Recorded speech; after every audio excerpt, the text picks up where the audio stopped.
Have you had an experience as a customer that was way more difficult than it needed to be?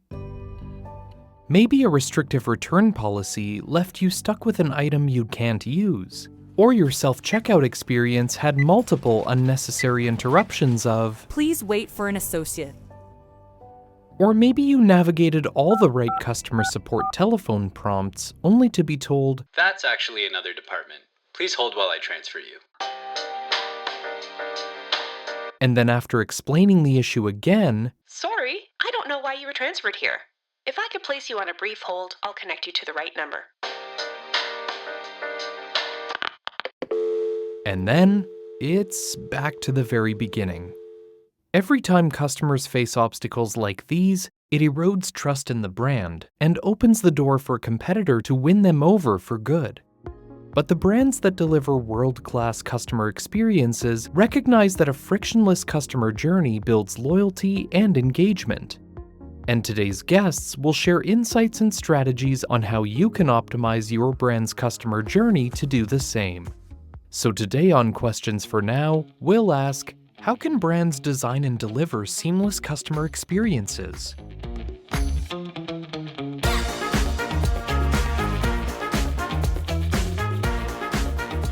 Welcome to Questions for Now, a podcast from TELUS International where we ask today's big questions in digital customer experience. I'm Robert Zirk. For brands to win and retain customers, they need to stand out in a positive way. In the past, two common ways brands could do this were to offer an affordable price point or maintain a commitment to a high-quality product or service. However, customer expectations evolve with time. This begs the question, how can brands stand out today? From a customer's perspective, as long as price is fairly comparable, we assume that quality is present. It's table stakes. Everybody's good. Where are the real opportunities for differentiation? That's David Avrin. He's a customer experience speaker, consultant, and author of several books. His newest book argues that the real differentiating factor for brands is to be like the title of the book itself, ridiculously easy to do business with. When we know everybody's good, everything is available that we can afford, who's easier to do business with? Who eliminates those points of friction, those points of frustration? In Ridiculously Easy to Do Business With, David draws from a career's worth of experiences and more than 7,000 conversations with business leaders, identifying more than 24 categories of frustrations along the customer journey that can lead to churn. What really drove the book in writing the book was detailing those different levels and points of frustration for all of us. What are those specific things that make us crazy, that make us wonder, what do they not get? And then offering some solutions and some marketplace examples of those who do it right.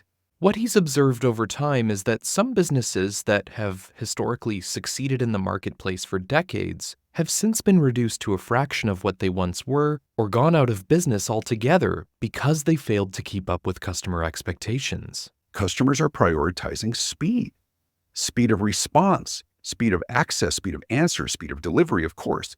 They're prioritizing simplicity of process, flexibility in your policies, and of course, convenience. It is a great time to be a customer, right? It's a tough time to be in business because Amazon, to a great extent, has shaped all of our expectations. And companies will say all the time, we're not Amazon. Okay, but what are you? And what have we learned from that? And it's changed all of our expectations for access and immediacy and flexibility. My last book was called Why Customers Leave and How to Win Them Back. And I would be asked the question, why do customers leave? And I said, well, because they can. Because we can. And if you're a little bit frustrating, then it's just so easy to find somebody else. And I'm not suggesting that customer loyalty is dead. I'm just saying it's a lot harder to earn and a lot harder to keep because it's becoming increasingly easy to leave you for someone else. And so when business leaders have this laissez-faire attitude about retention, our clients, our customers love us, right? Yeah, but how easy would it be to draw them away? Because as we look at how do we retain, how do we keep our customers happy, there's a whole category of people out there who are trying to take your longtime customers and convert them into their first-time customers. And so it's a great introspective exercise with organizations. Say, what do you think it would take to lure your best customers away? And we better be able to address that and be able to have a counter to that because expectations are changing. Jim Mitchell is Vice President of Customer Experience and Digital Innovation at TELUS International, and he's observed significant changes in just the past 5 years with regards to customer expectations and how they relate to technology and business practices. The areas that I've noticed where speed is really becoming an issue is reduced tolerance in wait times. Historically, we may have seen customers that are comfortable with a 5-minute or more wait time. But now, if they're on hold for too long, they'll say, wait a minute, I have options. How else can I do this? And I'll hang up and they might move to the chat channel. They might move to email. They might move to self-care. But I think the speed of mobile devices has really reset our expectations with the instant gratification. We can bring something up, we can find it quickly, and they expect 24/7 today. As a CX leader, make sure you are in tune with where this is headed because you need to adapt and you need to provide that low effort experience. And if you don't, your competitors will. And so be very cognizant of that. But before you go about making big changes to your CX delivery, there's another important question to consider. Are there generational differences in terms of customer expectations? According to David, customer expectations are generally evolving in a uniform way, but the differences are more pronounced when it comes to channel preferences. I think the comfort level with how we engage and pay and buy and return and communicate, all of that is different. Younger generations, of course, much more comfortable with the electronic versions of some of those processes. And older people, as a broad generalization, are oftentimes less comfortable with that. They want the option of that real person. A TELUS International survey found that nearly half of all respondents said that if there was only one option for customer support for the rest of their lives, they'd want to speak with a human over the phone. And in a Statista survey of American consumers, 86% of respondents said it was either important or very important to have a human option available when interacting with a business. I think there will always be somewhat of a generational difference, but I think right now we're probably seeing the greatest chasm between the wants and the less comfortable than we probably will see because we've got technology natives and we've got some of those late adopters as well. I think there'll be a point in the next 10 years where pretty much everybody will be comfortable, at least familiar with many of the mechanisms. But it's important to understand your audience and their preferences, and not to go by assumptions. I was in the audience getting ready to do a noontime keynote, but it was the morning session. And there was a panel of these millennial tech entrepreneurs. And they're sitting there going, yeah, nobody wants to talk on the phone. We thought to ourselves, you know what? You don't want to talk on the phone. But for all of us in business, I've got clients who are in their early 20s and I got clients who are in their early 80s. And we have to serve all of them.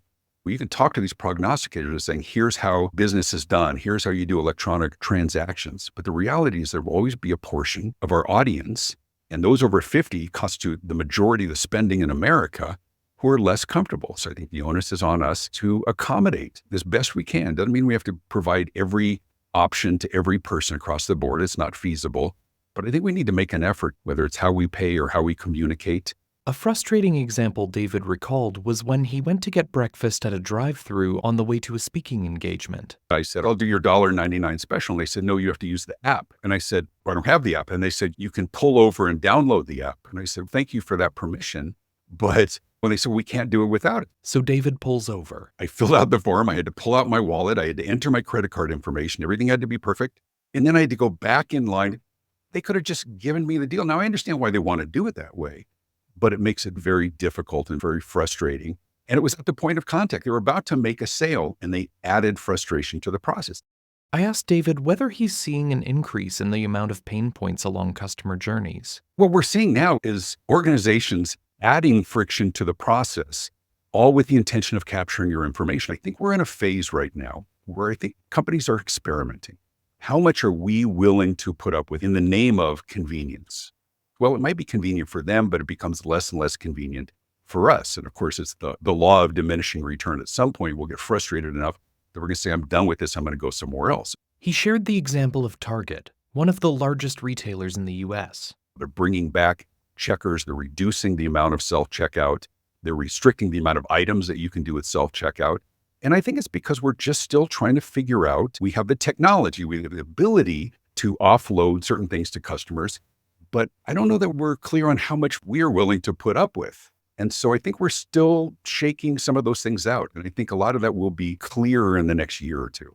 When implementing technology, brands need to carefully consider how it might be used and how it will impact the customer journey. David notes that technology can be useful to help expedite or simplify processes, but cautions against it just becoming an additional point of friction. If technology gets somebody to a real person faster, helps direct them to the right answers faster, then I think it can be embraced. But if it's a distraction, if it is adding additional barriers between what you want and being able to get it, then it causes frustration. Just give us an off-ramp to a real person, give us an off-ramp to be able to exit whatever maze that we're in to get what we want quickly. I was speaking in Bogota, Colombia at a customer experience event, and there was a company that was touting that as a result of their automated initiatives, they had reduced the amount of actual call center calls and the length of those calls by 80%. And I had a question for them. Is that because people got quick resolution to their issues, or that you just denied access to real people? It's real easy to say, look how we've increased our numbers, but at what cost? Did it correspond to issue resolution, or did it correspond to restricting access by the people? So yeah, our people didn't need to talk to nearly as many customers because they weren't able to get to them. So we've got to be real careful with the measures that we're using, and are we accomplishing something that ultimately is preferable to the customers? If measurements aren't connected with customer expectations and outcomes, it can have a negative ripple effect. Not only does success get benchmarked to ineffective metrics, but it can result in costly, inefficient investments while creating a wider gap between your business goals and what it takes to keep customers happy. When there's consideration for what customers expect and how they stand to benefit alongside business objectives, it's more likely that measurements will have greater meaning and impact. A brand celebrating some new automation and removing a customer service channel should be careful to review the change's impact over time, asking questions like what impact did it have on customer effort scores, first contact resolution, retention rates, and sentiment analysis. Implementing generative AI in CX, for example, could boost certain KPIs, but you can't lose track of the customer. You need to balance the potential with satisfying customer outcomes.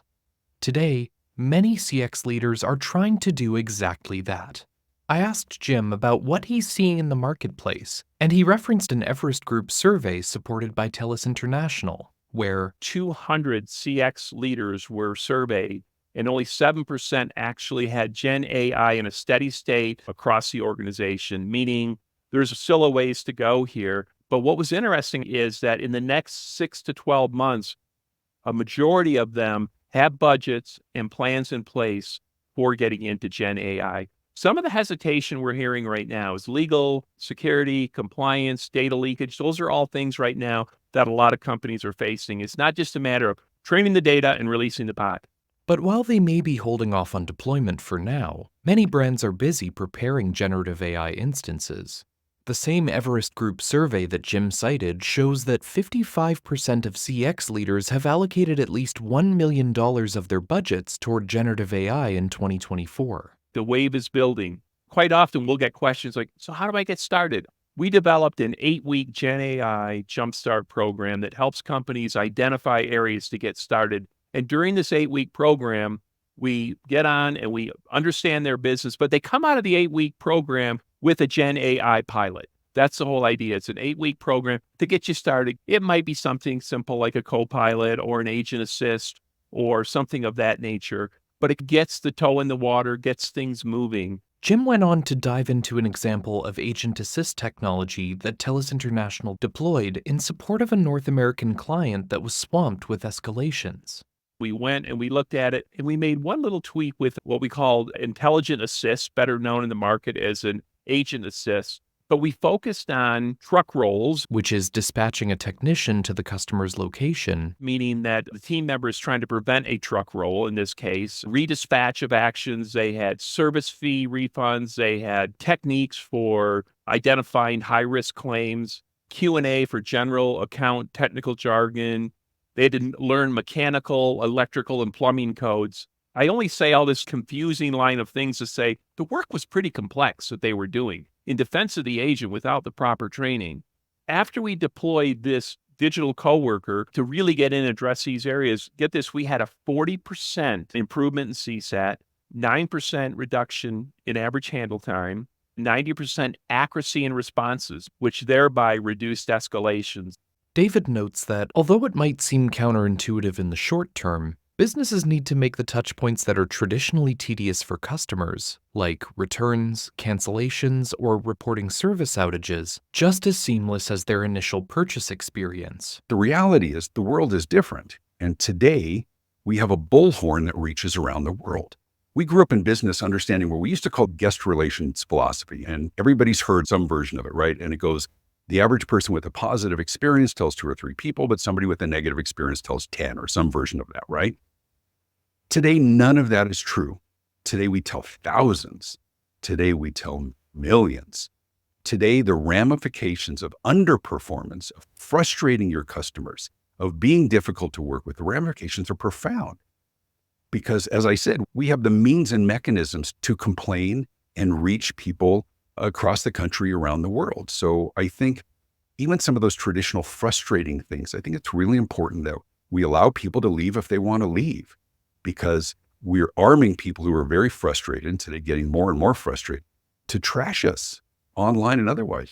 There's always going to be a certain amount of people that are unhappy with something. But I address it in the book in multiple ways, is make it ridiculously easy to cancel if they need to, or make it ridiculously easy to agree to a contract. We see people all the time that work out a great understanding, and then somebody pushes over their contract and it's 14 pages. And now all of a sudden there's some trepidation, like, whoa, wait, what am I signing here?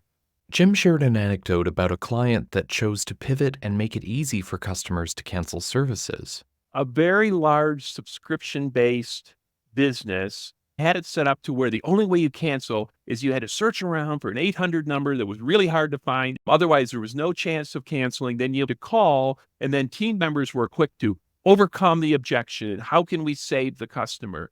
And they found this approach was causing very high DSAT. That's customer dissatisfaction score. And oftentimes numerous callbacks and frustrations, and also folks asking for retro refunds. I've been fighting this for 2 months and I want out of this. So they said, you know what, let's go ahead and switch this over to no hassle cancellation. We're going to put this up very easy to find right on the opening page or in the app. Strategically, they made a decision. They said, we need to earn the customer's business every day. We're not going to create all this friction in the channel. And what was very interesting, after they had 90 to 120 days of making it easy for folks to unsubscribe, they found customers were coming back because of the ease of being able to cancel. And the returning customers, make sure and hear this, the returning customers far outweighed the short-term gains that were being made through the frontline team members trying to save the customer. So really what was important here was really enhance customer satisfaction. It built trust, reduces customer effort, decreases negative feedback and churn, really streamline operations, but it did reduce costs. David notes that the brands who are differentiating themselves through seamless experiences start by asking big questions about their customer journey. The smartest companies are the ones who are taking very well-known points of frustration and asking a pretty basic question, which is, if we were going to start over, would we design it that way? Or could we design it a different way? That's disruption. You saw that with Smile Direct Club and Invisalign. It's a different way of how we traditionally straightened our teeth. But I think the most obvious examples are companies like Uber. They started small as well. What are the points of frustration, right? It's trying to get through on the line to order a taxi. It's sitting there double parked in traffic, pulling out your credit card and trying to make that payment and getting a receipt afterwards. They eliminated all those things. The fear of who is it that's going to come pick me up. So you can see who it is. You can see what they look like, what their rating is. You get in and you get out. And so they've done a very good job, but there's also smaller companies. One I mentioned in the new book, Ridiculously Easy to Do Business With, is where I am here in Denver, Colorado. We have a car dealership, and you think about the traditional things that we all hate about the new car buying process, right? The time that it takes and everything else. And so it's a dealership called the Schomp Dealerships, and they have something called the One Promise. And it's one price, one person, 1 hour. Well, if you look at the competitive marketplace and you're looking to buy a car, is that not attractive to you? The idea of we're not haggling, which is a huge point of contention.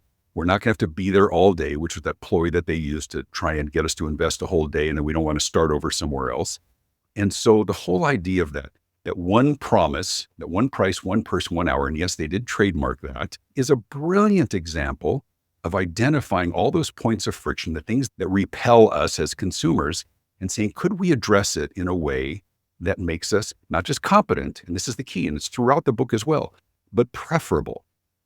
Now it's more than just the experience, because I don't think, even from a service perspective, right? Because I don't talk about customer service. I think we get that. I think we know how to be nice to people. We've been talking about it for 50 years, but the experience is different. And sometimes the experience doesn't involve a person at all.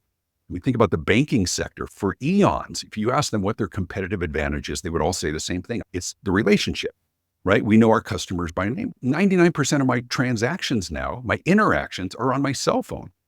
I get done with speaking at an event or they hand me a check. I sit in the back of the Uber and I take a picture of it and I deposit in my account. There is no customer service, but there's absolutely an experience, isn't there?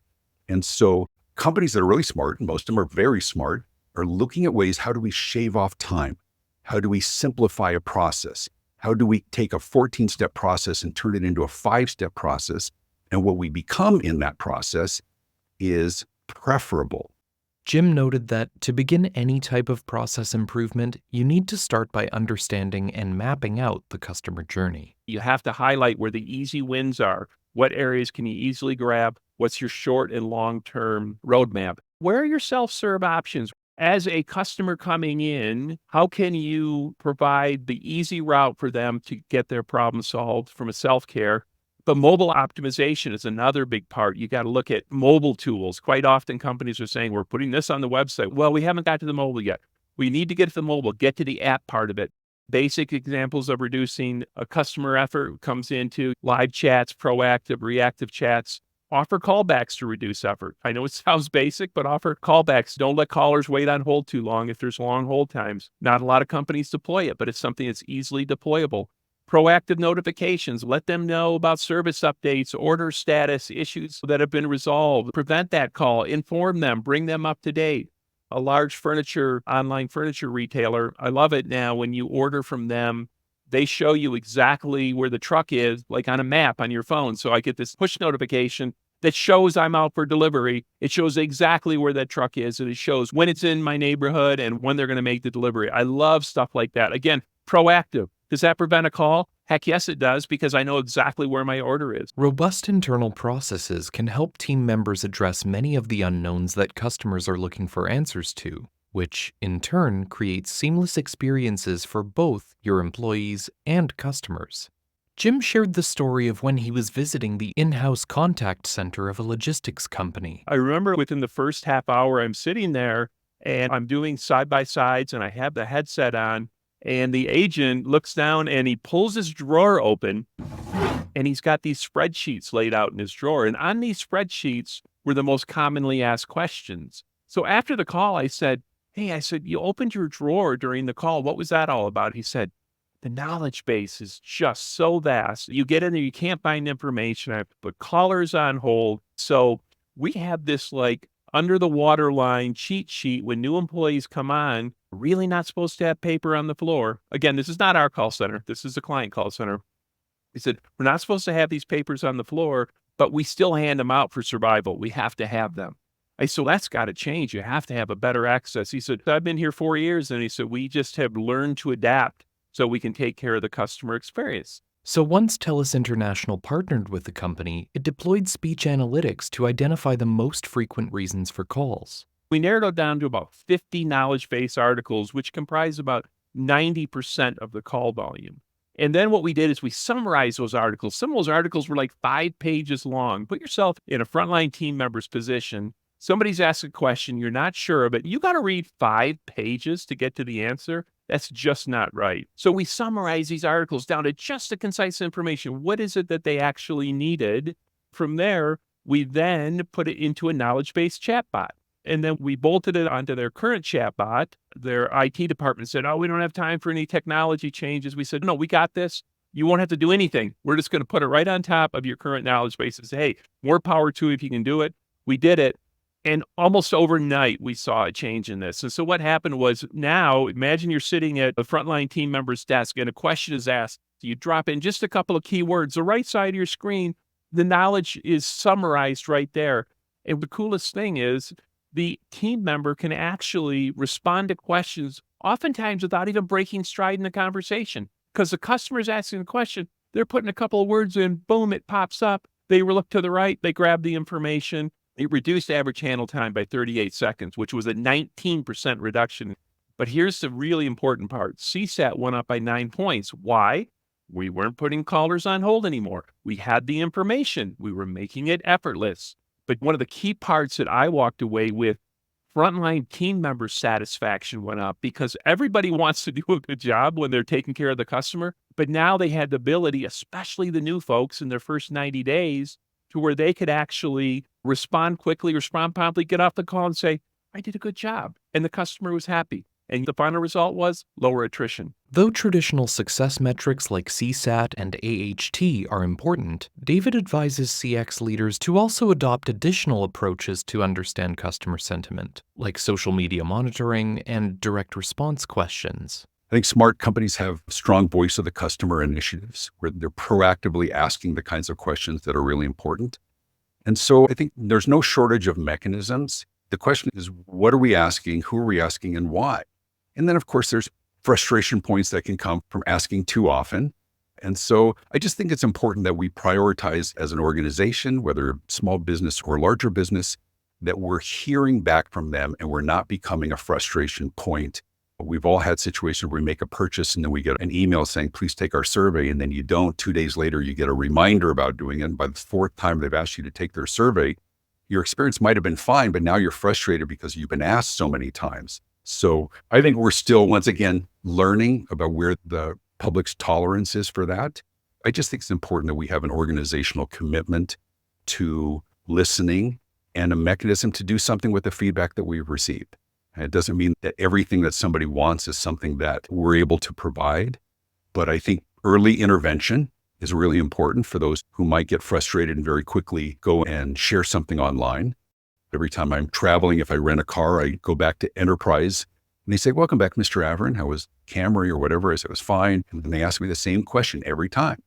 Is there anything we could have done to have made this a more outstanding experience? And what they're really saying is, please don't go on TripAdvisor and trash us.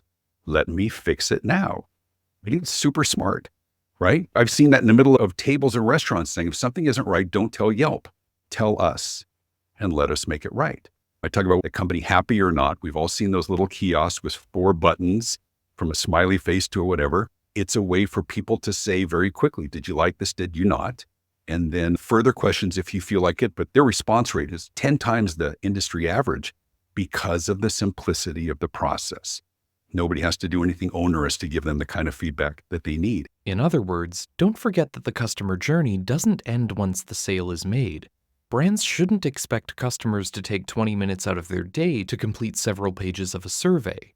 Instead, David advises leaders to make it easy for people to provide feedback and streamline your questions to the few that matter most. There's a lot of data out there, and there's actually a chapter where I talk about in the book about saying, based on how many questions you ask, the response rate, and how simple it is. People don't want to engage in something if they think it's going to be onerous. Look at it from the perspective of a book. If you pick up a book and it's got 800 pages, you don't even want to start because it's daunting.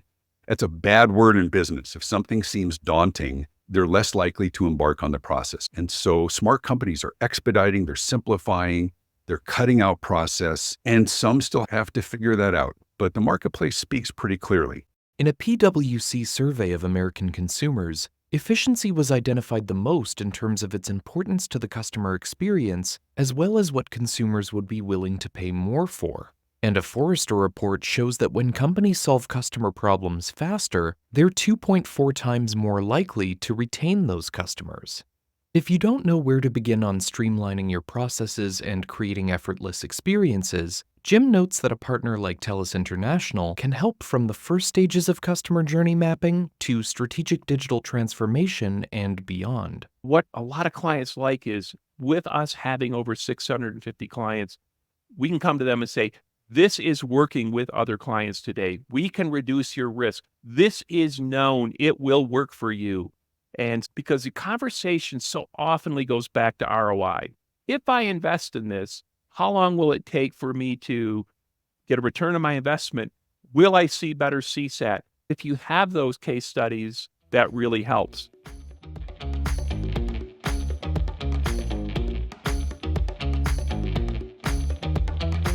Thank you so much to David Avrin and Jim Mitchell for joining me and sharing their insights today. David's new book, Ridiculously Easy to Do Business With, is available now from Classified Press and can be found on Amazon and Kindle, with an audiobook version coming soon. You can find the link to it in the podcast description as well. Thanks for listening to Questions for Now, a TELUS International podcast, and be sure to follow on your podcast player of choice, as we have lots of great episodes on the way. I'm Robert Zirk, and until next time, that's all for now.